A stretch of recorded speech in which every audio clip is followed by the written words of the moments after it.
Hello दोस्तों, क्या आप सोचते हैं कि अपने डाइट और लाइफस्टाइल को चेंज करने से हार्ट के ब्लॉकेजेस को पूरी तरह रिवर्स किया जा सकता है?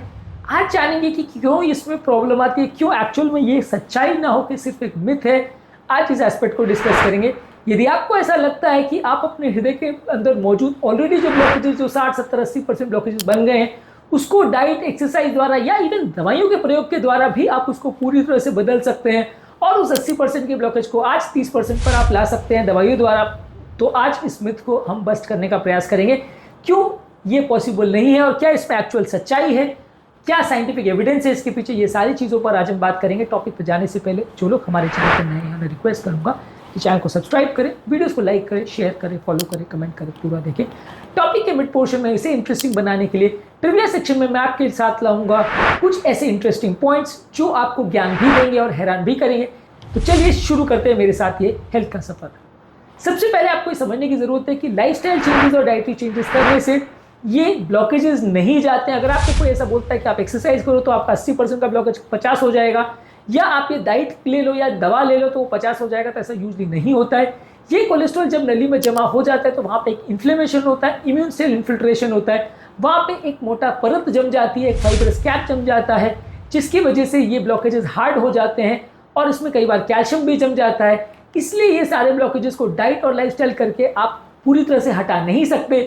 डाइट, लाइफस्टाइल चेंजेस या इवन कोलेस्ट्रॉल कम करने वाली मेडिसिन यूज करके भी आप ब्लॉकेजेस की बढ़ने की गति को कम कर सकते हैं, वो भी कुछ हद तक कम कर सकते हैं। पूरी तरह उसको भी आप कम नहीं कर सकते, लेकिन आप उसको पूरी तरह से इरेज नहीं कर सकते। आप ये नहीं उम्मीद कर सकते कि आपने 4 साल दवा ली तो आपका 80% का ब्लॉकेज 0% हो जाएगा, नलिया बिल्कुल सफा हो जाएगी। ऐसा कभी नहीं होता।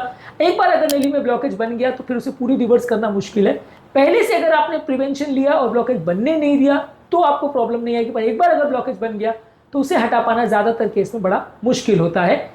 यदि आप हेल्दी इंटरवेंशंस करते हैं, जैसे लो सैचुरेटेड फैट लेते हैं, मेडिटेरियन डाइट लेते हैं, ये सारे आपके इन्फ्लेमेशन को कम करते हैं, कोलेस्ट्रॉल को कम करते हैं, ये नए प्लैकेज को बनने में और ओवरऑल जो पहले के बने हुए ब्लॉकेजेस है वो फटे ना, उसमें हार्ट अटैक ना आए, ये सारी चीजें कर सकते हैं। पर कंप्लीट रिवर्सल आज तक किसी भी स्टडी ने नहीं शो किया है। आज तक शायद किसी एनेक्डोटल केस में कोई कुछ क्लेम कर दे तो अलग बात है, पर कभी भी किसी केस में ऐसा डॉक्यूमेंटेड एंजियोग्राफी में किसी को 80% ब्लॉकेज था वो 50 पे आ गया, ऐसा यूजली देखने को नहीं मिलता है। इवन इमेजिंग स्टडीज में भी, जहां पर डीन ऑर्निश के डाइट या एसेल्स्टीन या प्रिटिकिन डाइट में भी सिर्फ थोड़ा बहुत अर्ली स्टेज में सॉफ्ट प्लाक में एक रिग्रेशन दिखाया गया है, वो भी बहुत छोटी स्टडीज थी जिसमें कोई क्लियर कट वैलिडेटेड क्राइटेरिया नहीं था। और इवन जो बड़ी बड़ी स्टडीज है जहां पे स्टैटिन्स को हाई डोज में यूज किया, जैसे मीटियोर, रिवर्स, सैटर्न, ये सारी ट्रायल्स में, वहां पर भी ये क्लियर कट शो नहीं कर पाए कि ये कोलेस्ट्रॉल के एडवांस ब्लॉकेजेस पूरी तरह से कम हो सकते हैं, या इसमें बहुत सिग्निफिकेंट रोकथाम देखने को मिल सकती है, या बहुत सिग्निफिकेंट घटोतरी देखने को मिल सकती है, यानी कि 80-70% से कम होकर 10-20% पर आ जाए, ऐसी उम्मीद रखना गलत होगा। बॉडी ये सारे प्लैक्स को रिसाइकल नहीं करता। ये प्लैक जो एक तरह से नलियों में जमा हो जाते हैं, उसके बाद उसको निकालने का कोई नेचुरल तरीका नहीं होता है। लाइफस्टाइल चेंजेस से आप ये उम्मीद कर सकते हैं कि प्लैक्स बढ़े नहीं, उनका स्टेबलाइजेशन हो जाए, अटैक आने का रिस्क कम हो जाए, नली के अंदर मौजूद एंडोथेलियम की लेयर है वो बेटर हो जाए और कोलैटरल सर्कुलेशन बेटर हो जाए। ये चीज़ आप एक्सपेक्ट कर सकते हो, लेकिन ब्लॉकेजेस खुल जाएंगे ऐसा अभी तक किसी भी डाइट में कभी भी शो नहीं हुआ है साइंटिफिकली। तो इस मिथ को अपने माइंड से निकाल दीजिए।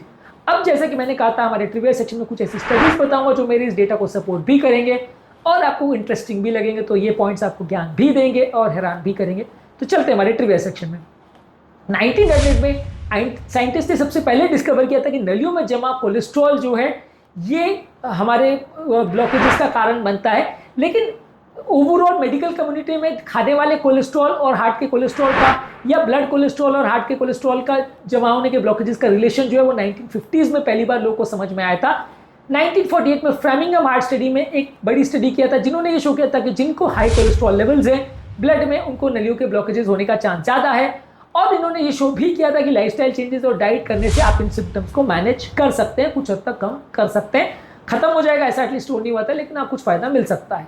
इसके अलावा एपिडेमियोलॉजिकल फैक्ट ये है कि 75% पेशेंट्स में जिनको ब्लॉकेजेस होते हैं उनका ब्लड कोलेस्ट्रॉल लेवल नॉर्मल तक हो सकता है। तो इसलिए हर व्यक्ति जिसको हाई कोलेस्ट्रॉल होगा सबको ब्लॉकेजेस हो जाएंगे ऐसा भी जरूरी नहीं है, और हर व्यक्ति जिसको ब्लॉकेजेस है सबका हाई कोलेस्ट्रॉल आएगा ऐसा जरूरी नहीं है।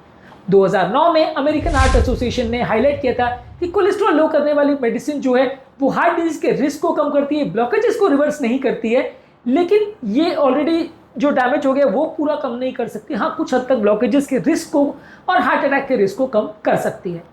इसके अलावा मेडिकल अंडरस्टैंडिंग में ये शो हुआ कि ये जो ब्लॉकेजेस बनते हैं वो सिर्फ कोलेस्ट्रॉल का कारण नहीं होता, वो बहुत ज़्यादा बॉडी के इन्फ्लेमेशन से रिलेटेड होता है। इसलिए आजकल मैं भी अपने पेशेंट्स पर ज़्यादातर कोलेस्ट्रॉल कंट्रोल से ज़्यादा इन्फ्लेमेशन रिवर्सल और फास्टिंग और वजन कम करने पर ज़्यादा फोकस करता हूँ, डायबिटीज़ रिवर्सल पर ज़्यादा फोकस करता हूँ रादर देन सिर्फ कोलेस्ट्रॉल कंट्रोल पे, क्योंकि उससे उतना फ़ायदा होता नहीं है।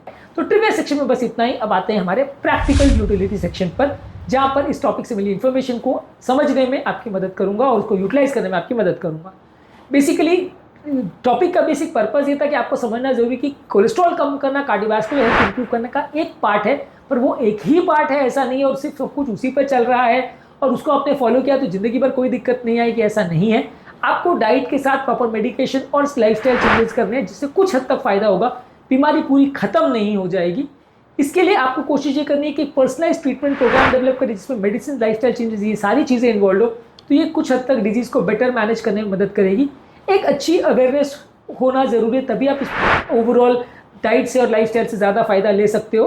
और ओवरऑल आपको ज़रूरी है कि कुछ रियलिस्टिक एक्सपेक्टेशंस रखें। आप अगर अनरियलिस्टिक बिलीफ रखेंगे और आपको लगेगा कि अभी मैंने डाइट कर ली, भी मैंने दवा ले ली तो मेरा 80-90% डॉक्टर पूरा ठीक हो जाएगा, तो वो आपकी बेवकूफ़ी साबित होगी, क्योंकि वैसा होने वाला नहीं है। और आपको थोड़ा बहुत फ़ायदा मिल सकता है, मे भी 80 का 75-70 तक शायद आप उम्मीद कर सकते हो। वो भी स्टडीज़ ने इवन 10% का रिडक्शन भी शो नहीं किया है ज़्यादातर स्टडीज़ में। तो इसलिए आप उतना उम्मीद नहीं कर सकते कि आपका सारा ब्लॉकेज चला जाएगा और कभी ट्रीटमेंट की ज़रूरत नहीं है, कि हाँ थोड़ा बहुत फ़ायदा मिल सकता है। ये टॉपिक का नॉलेज को अपनी डे टू डे लाइफ में यूटिलाइज करना इसलिए ज़रूरी है ताकि हम इन्फॉर्म डिसीजन ले सकें, और किस ब्लॉकेज में प्लास्टिक की ज़रूरत है, किस में बाईपास की ज़रूरत है और कहाँ हम दवा पर चला सकते हैं, इस कॉन्सेप्ट को समझ सकें। अब आप समझ गए हैं कि लाइफस्टाइल चेंजेस और डाइट से आप कोलेस्ट्रॉल के ब्लॉकेज को रिवर्स नहीं कर सकते, तो अगली बार कोई भी डिसीजन लेने से पहले या ब्लॉकेज के ट्रीटमेंट संबंधित जब भी आप डिस्कशन करें अपने डॉक्टर से, तो इस चीज़ को अपने दिमाग में रख के डिसीजन लीजिए। आप इस भरोसे नहीं बैठे रह सकते कि क्योंकि मैं डाइट फॉलो कर रहा हूँ, क्योंकि मैंने सारा दवाई वगैरह ली तो मेरा सब कुछ ठीक हो जाएगा। इस भरोसे मत रहिए, नहीं तो आपको इससे धोखा मिल सकता है। कोलेस्ट्रॉल के ब्लॉकेज को लेकर यदि आपके मन में फिर भी कोई सवाल है तो कमेंट सेक्शन में लिख के हमें ज़रूर बताएं।